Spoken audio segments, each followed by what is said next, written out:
co-directors Matt Campanella and Stephanie Chloé Hepner's film Daddy Issues follows a young man who, when trying to impress his new boss, gets more than he bargained for. This live-action short film has been selected to premiere at the Tribeca Film Festival, and the screenings for Daddy Issues sold out in just 30 minutes. Now, LGBTQ New Yorker Matt Campanella wrote, directed, produced, and starred in Daddy Issues, and he recently guest starred in the Tubi series Great Kills, and wrote and directed and produced the upcoming film Your Call is Important to Us.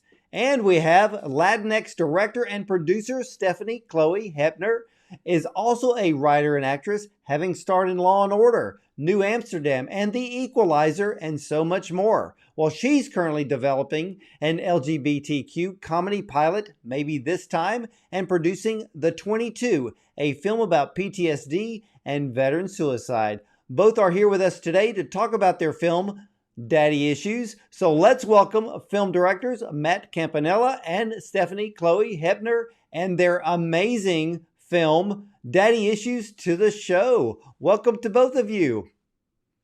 Thank you so much. Well, I've got to ask, who in the world came up with this idea for this film? All right, Matt, it's you. Putting it on. Yeah. So we were both in LA last year, and we were a part of a filmmaking challenge in LA where you basically have to create a script based on a prompt in 1 week. And the theme of the prompt was fatherhood. So naturally, I thought, why don't we just have a father and a son in a BDSM dungeon? That makes so much sense. So, no, but I thought it would be really funny. I love comedy. I grew up watching the Wayans brothers, Tina Fey, SNL. Those are like my big influences.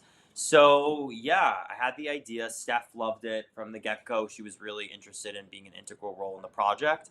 And yeah, from there, just kind of scripted it out and thought about the relationship a little bit more. And I really wanted to write it in a way where it's very comedic in circumstance, but very dramatic in the dialogue and the relationship between the two people, which I thought is definitely relatable for me. I don't know if you can relate to that, but that's kind of where I entered it. And yeah, that's where we are. You nailed it. Literally, you nailed it. I mean, I found this film, and I have to say, it's probably the shortest short film I've ever seen. I actually, when I first watched it the first time, because I watched it multiple times, because within 4 minutes, there's so much there. And when I watched it the first time, I emailed the publicist and I said, "Is this the trailer?" And Yeah. But again, I found it to be the funniest short film I've ever seen. So far, what has been the response at Tribeca to this film? It's been incredible. They actually added another screening because we sold out our 3 main screenings, and that one also sold out. So we just had one last night. And for us, I think the best moment is hearing people laugh in the audience. We're a group of shorts in a very, very tight block. Each film is so specific, so brilliantly done. So we're truly honored to share that space with the other filmmakers. And yeah, and I think it's been great. Like people are stopping us when we leave the theater. They're asking questions. They're asking us where it's going. So it's been a great reception.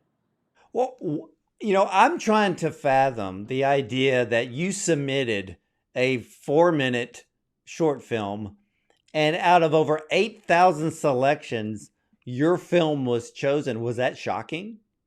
Yes, it was. And I think we have really close ties to New York.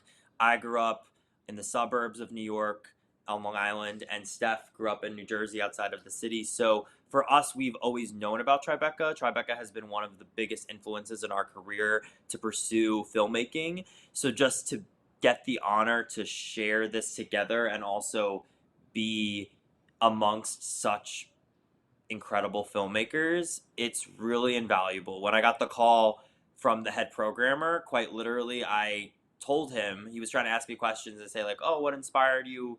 Like all these things. And I just was like, "I'm sorry, I can't speak right now. There's no words." Like literally, I couldn't speak. I was so shocked, and so happy and grateful. Well, This film absolutely deserves to be at Tribeca. I want to dive into the film a bit because right off the bat, I'm sitting there, I'm watching this over and over again, trying to grasp every nuance of this film. And one of the things that hit me first was the judgmental attitude of each of the characters. And they're giving each other, I mean, it's so hilarious of what each character is giving one another that I just wanted more and more. And I pray you're going to tell me there's a feature film in the works. Yes, there is. Yeah. You might be the first to actually, like, yeah. You have breaking news. You have breaking news. Well, then I'm going to shout it louder than everybody else. And because this is something that needs to be a feature film. And now, Matt, you played your part absolutely perfect. And then you cast David Kelsey to play the father. I was sitting there. There was no way I would have not picked anybody else. He was absolutely perfect. How did you cast him? So that was a great story of how he came about. We held auditions. We held open auditions. We got a lot of submissions. None of them were the guy. We saw, I don't know, 20, 30 people and narrowed it down. We saw a lot of tapes and none of them were the guy. And we were getting closer and closer to the shoot date and we had no dad. And we were freaking out a little bit. So we reached out to our networks and a friend of ours said, send me the script. I may know the guy. So within a span of 20 to 30 minutes, we sent the script to our friend who sent it to David, who was his friend. And David was driving from San Francisco to LA for another premiere. He pulled over on the side of the road, read the script, called us, got on a Zoom with us from his car and was like, I read it. I love it. Let's do it. What do you need from us? What do you need from me? How can we make this work? So from weeks of auditions and freaking out about not finding the guy, it all came together within a span of a half hour. Don't you just love the magic of filmmaking that when things like this happen, it's just like it's meant to be. And all three of us kind of know that film and television, it's a huge step of faith in every project that you do, and there's always that element that is like, uh-oh, are we going to make it? And then it just shows up out of the clear blue and then makes the project. And in this case, David really made this film because he was the perfect father character for this film. And what I found something, Matt, there was a hidden brilliance with this film. And that's when you created the father and son, their roles actually were reversed. Did I get that right? Yeah. So that was my original intention with it as well, especially delving into the BDSM and dominatrix world, was to focus a little bit more on the power dynamics.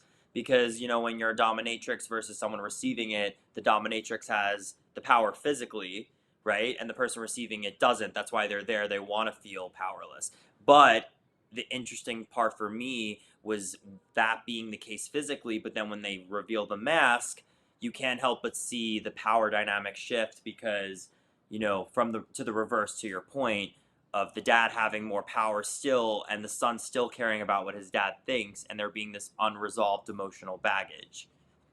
Yeah. The father is like so many others. Their kids going in and out of phases. And I loved the dialogue was absolutely perfect. And I'm not just saying that. You couldn't have written the dialogue any better between the father and the son. But as I was watching back and forth, there was this short little clip. And ladies and gentlemen, whenever you have the opportunity to see this film, and you can, so this is how you can do this. You go to tribecafilm.com, you sign up, because come June 19th through July 2nd, you will be able to see the films online. And Daddy Issues needs to be at the top of your list. So back to that father and son situation of going especially with the kids, going in and out of phases.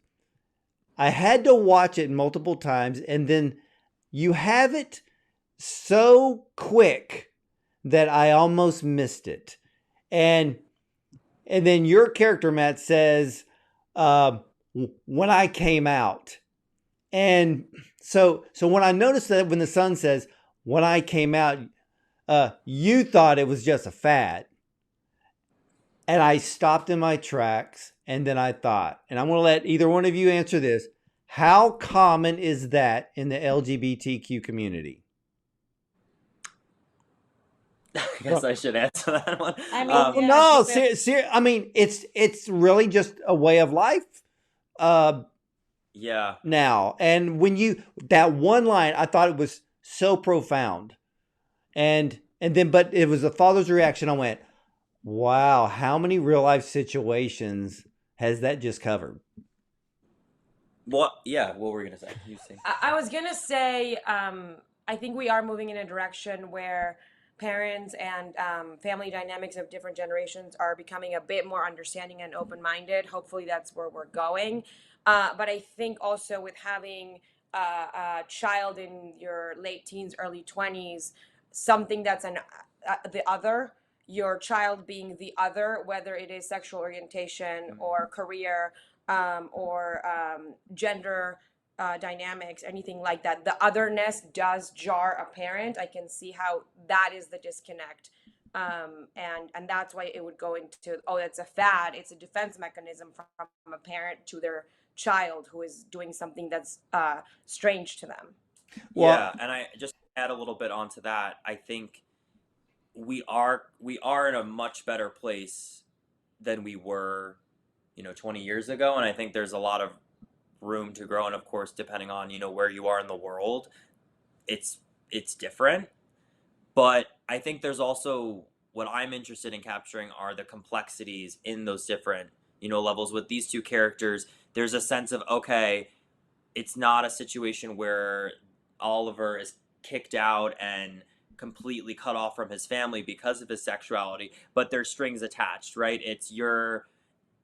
There's always a sense of not fully, maybe this person isn't fully embracing me. They're not, like, they're accepting in a sense, but there's still a judgment. There's still something unresolved, and that comes from maybe a lack of just understanding and not being in that position and not being able to empathize. So I think that's something we're going to focus on a lot in the feature, is where these characters go after this experience and how that relates to the other points of their life that they're having trouble with coming. Well, see, what I loved about David Kelsey's character that you created, he is the whitest, straightest father you could have chosen. I mean, the way he portrayed that character was, again, I think every element of this film was brilliant.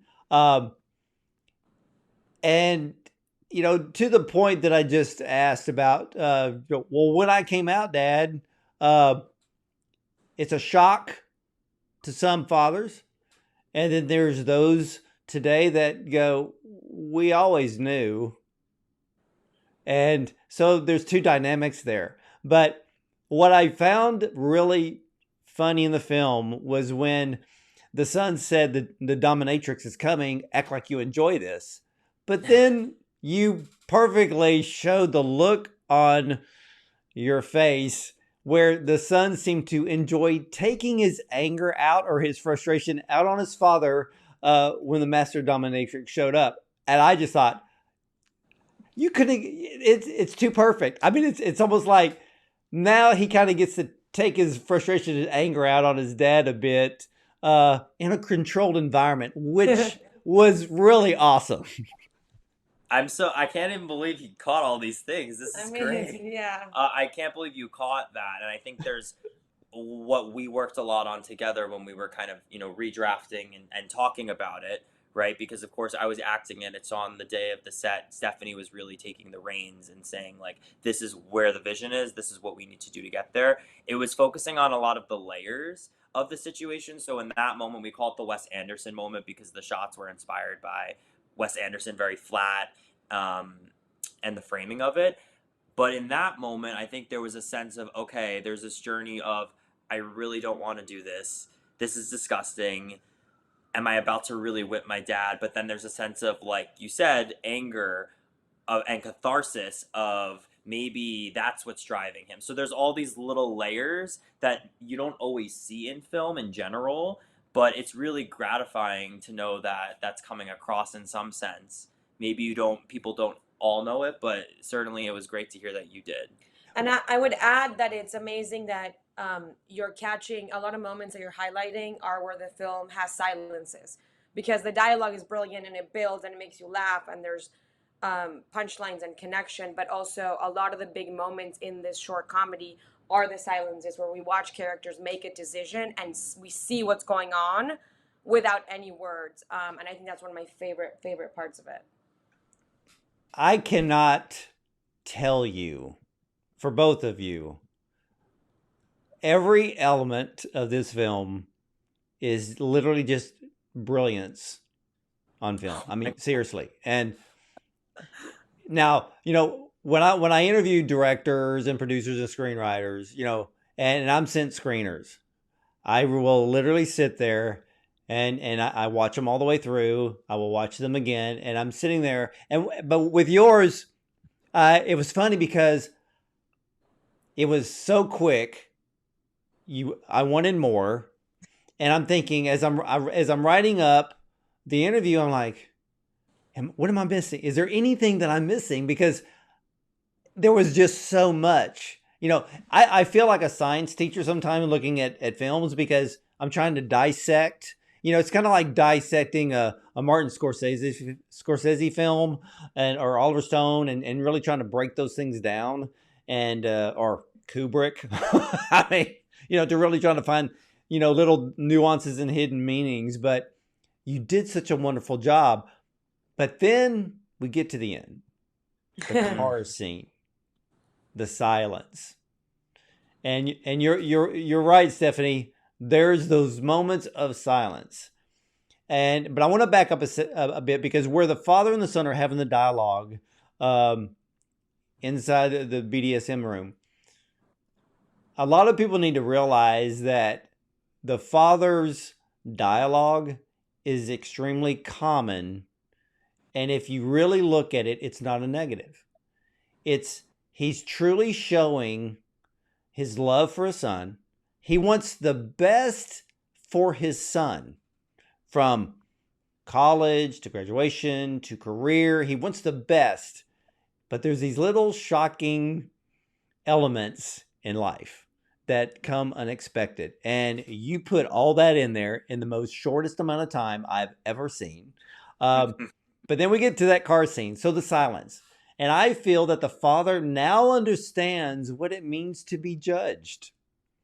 And that the last line in the film hit me like, can we go back to being a normal father-son? Especially when you, Matt, look at David and go, did you see the last season of Bridgerton? And I was sitting there going, oh my gosh. It's like you told the most perfect joke and the punchline in the closing, you couldn't have got any better. Well, thank you. That's just amazing to hear. It's just, yeah. And to your comment of the dad not being all bad, I think what Matt really did brilliantly with the writing is that even if a parent is judging their kid, it doesn't mean they're a bad parent, right? It just means they need a little more understanding. Right. Yeah, exactly. Yeah.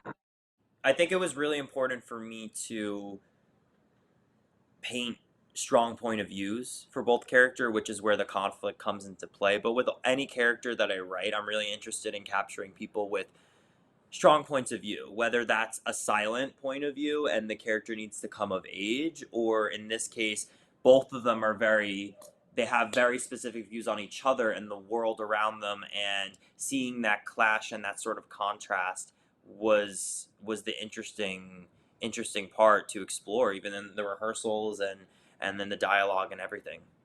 Yeah, when you said that there'd be a feature film of this in the works, I'm actually sitting here trying to think who's going to play the mother, because she's got issues.